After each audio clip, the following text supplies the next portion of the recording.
Welcome to Sleepy Philosophy. I am glad you are here, ready to let the day settle behind you and to rest in gentle reflection. Take a moment to become comfortable, to breathe a little more slowly, and to allow your thoughts to soften as we begin. Tonight we will spend time with Søren Kierkegaard, a Danish philosopher from the 19th century, often called the father of existentialism. He wrote in a personal, searching style, exploring what it means to live honestly and deeply as an individual. If you find these quiet journeys meaningful, I would be grateful if you like this video or subscribe to the channel. It helps this calm community grow and allows more listeners to share in these gentle stories. I also enjoy hearing where you are listening from and what time it is for you, so feel free to share in the comments below. Our theme this evening is Kierkegaard's reflections on anxiety and what he called the leap of faith into the unknown. These ideas may sound large, but we will approach them slowly, step by step, as companions for rest. Tonight's story will not chase answers or try to remove uncertainty. Instead, it will invite peace with the unknown and show how, even in moments of unease, we can discover calm and meaning. Søren Kierkegaard lived in the early 19th century in Copenhagen, the capital of Denmark. At that time, the city was small compared to other European centers, yet it was alive with both tradition and change. Old church spires rose above narrow streets, while new ideas about science, philosophy, and society were beginning to stir. Copenhagen was a place where faith and doubt, certainty and questioning often stood side by side. Kierkegaard grew up surrounded by the strong presence of Christianity, yet he also witnessed the modern world pushing toward reason, individuality, and new freedoms. This mixture of stability and transformation shaped the questions he would spend his life exploring. Kierkegaard lived much of his life as an outsider to the academic world. While many philosophers of his time wrote systematic works meant for universities, his writing was different. He spoke in a deeply personal voice, often through journals, essays, and even fictional characters who reflected different sides of human struggle. His style was not meant to build a neat system of thought, but to reach the individual reader directly. He wanted philosophy to feel alive, to speak to a person's inner life, to their fears, hopes, and choices. In this way, Kierkegaard stood apart from his peers, offering not abstract theories, but reflections that feel as intimate today as when they were first written. Kierkegaard lived in a world shaped by the strong presence of Christian faith, yet also by the early stirrings of modern individualism. In Copenhagen, church life was central to society, and faith was seen as part of the order of daily life. At the same time, new currents of thought were beginning to emphasize freedom, reason, and the role of the individual. Kierkegaard was deeply engaged with this tension. He respected faith, but questioned what it meant to truly live it, not just as tradition, but as a personal choice. He also recognized the rise of individuality, with its promise of freedom, but also its burden of responsibility. His writings grew out of this cultural crossroads, reflecting a time when people were beginning to ask what it means to live, not only as part of a community, but as a self standing alone before life and its uncertainties. Kierkegaard saw anxiety not as a flaw to be removed, but as a natural part of being human. He described it as a signal that we are free, that we stand before choices, possibilities, and paths that are not yet decided. To him, anxiety was not only fear or worry, it was the deep unease that comes from realizing that life is open and that we are responsible for how we step into it. He called it the dizziness of freedom, the strange, unsettling feeling of standing on the edge of possibility. Rather than avoiding this feeling, Kierkegaard believed it could guide us. Anxiety reveals that our lives are not fixed, that we always have the power to choose, and that with choice comes both uncertainty and the chance for meaning. Kierkegaard described anxiety as the dizziness of freedom. Imagine standing at the edge of a high cliff, looking down into the open air. You may feel fear of falling, but also the strange awareness that you could step forward if you chose. That vertigo, that uneasy awareness of possibility, is how Kierkegaard pictured freedom. For him, anxiety arises whenever we realize that life is full of choices and that nothing guarantees which path is right. Each decision closes some doors and opens others, and the weight of this responsibility can feel overwhelming. Yet, in this dizziness, Kierkegaard also saw a gift. Anxiety shows us that we are not trapped. It reminds us that life is not already written, but open. The very unease we feel is proof of our freedom to shape our own way forward. For Kierkegaard, anxiety was not only a burden, but a sign of possibility. It reveals that life is open, that the future is not set in stone. When we feel anxious, it is often because we are standing before something new, something uncertain, something that asks us to choose. This means that anxiety can be seen not just as an enemy, but as a reminder of freedom. It signals that there are paths ahead, even if they are unclear. It shows that we are not bound entirely by the past, but are always in the process of becoming. Seen this way, anxiety carries a quiet invitation. Instead of only pressing down on us, it can remind us of the depth of being alive, the chance to create, to decide, and to step into what has not yet been known. Kierkegaard spoke often of what he called the leap of faith. For him, it was the act of stepping into what cannot be fully understood or proven, yet still choosing to commit.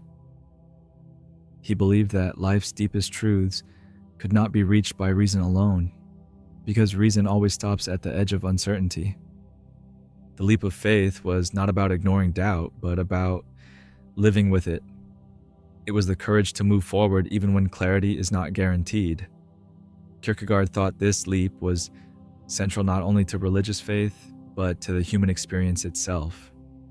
Each of us at some point must step into the unknown, guided not by certainty, but by trust and willingness to embrace what we cannot control. In this way, the leap of faith becomes more than a religious idea. It is a way of being.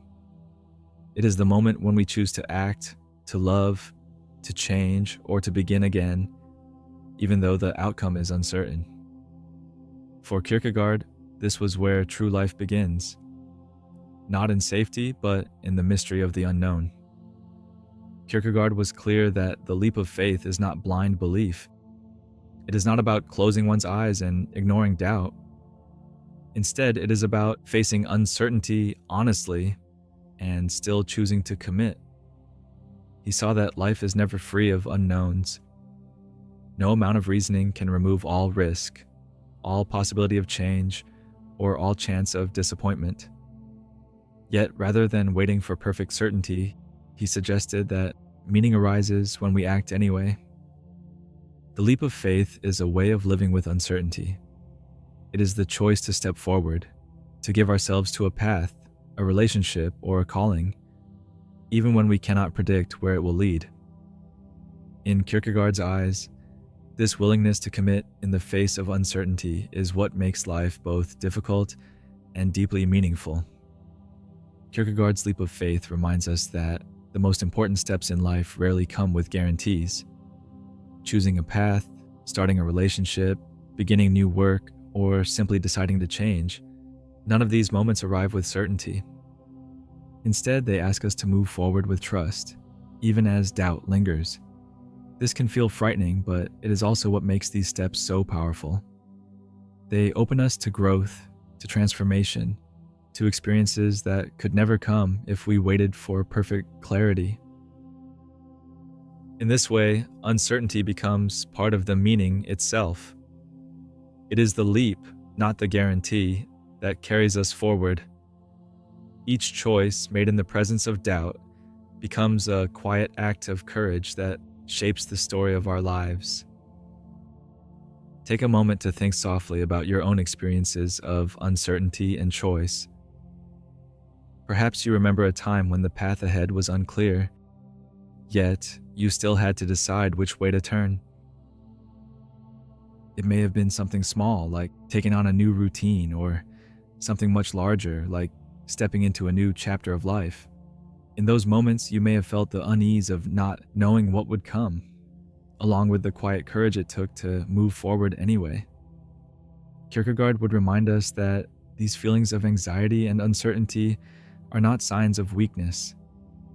They are signs that we are alive, standing before possibility, and capable of taking steps into the unknown. When have you felt anxiety before a change or a decision? Was it in a moment when life asked you to step into something unfamiliar, where the way forward was uncertain? How have you found courage to move forward without knowing the outcome? Did it come from trust in yourself, from the support of others, or simply from taking one small step at a time? These are not questions that need quick answers. They are gentle invitations to notice how you have lived with uncertainty before, and how those moments have shaped the path you walk today. Kierkegaard's reflections invite us to practice living gently with uncertainty. One way is through the simple act of breathing with it. When you notice anxiety rising, pause and let each breath remind you that you are here, steady in this moment, even if the future feels unclear. Another practice is to take one step at a time. Rather than needing to see the whole path, allow yourself to move slowly, trusting that each small step carries you forward. This can make even large decisions feel more manageable, easing the weight of what lies ahead. You might also find comfort in writing down your fears and your hopes. Seeing them on the page can soften their intensity and give shape to what feels overwhelming. It is a way of placing uncertainty outside of yourself, turning it into something you can look at calmly rather than something that only stirs within. Anxiety need not be an enemy. Kierkegaard reminds us that it can also be a sign of possibility, a quiet proof that the future is open and that we are free to choose. Rather than seeing anxiety only as a burden, we might see it as a companion that points toward the new, the untried, the yet to come. Its presence tells us that life is unfolding, that we are standing on the edge of something that matters. When we shift our view in this way, anxiety becomes less of a weight and more of a signal, a reminder that within uncertainty lies the chance to grow, to begin, and to step into meaning. Imagine yourself standing at the edge of a new path. The way forward is not fully visible, and the outcome is unknown, yet you feel steady and calm as you stand there. The ground beneath you is firm, and the air is still. You do not need to know everything that lies ahead. All that is asked of you is one quiet step, gentle and deliberate, carrying you forward into what is possible. With each step, the path unfolds just enough for you to continue, reminding you that you do not need certainty to move. You need only the courage to begin. And now, as the night grows quiet, I wish you rest and peace. May your thoughts grow soft, your body ease into stillness, and your heart feel light. May you carry with you the comfort of knowing that calm can remain with you, even in the presence of uncertainty. The unknown does not have to be heavy. It can be a space of openness where possibility waits gently ahead. Sleep well and let the night renew you. May you awaken with quiet strength, ready to step into the day with ease, carrying calm into whatever lies before you.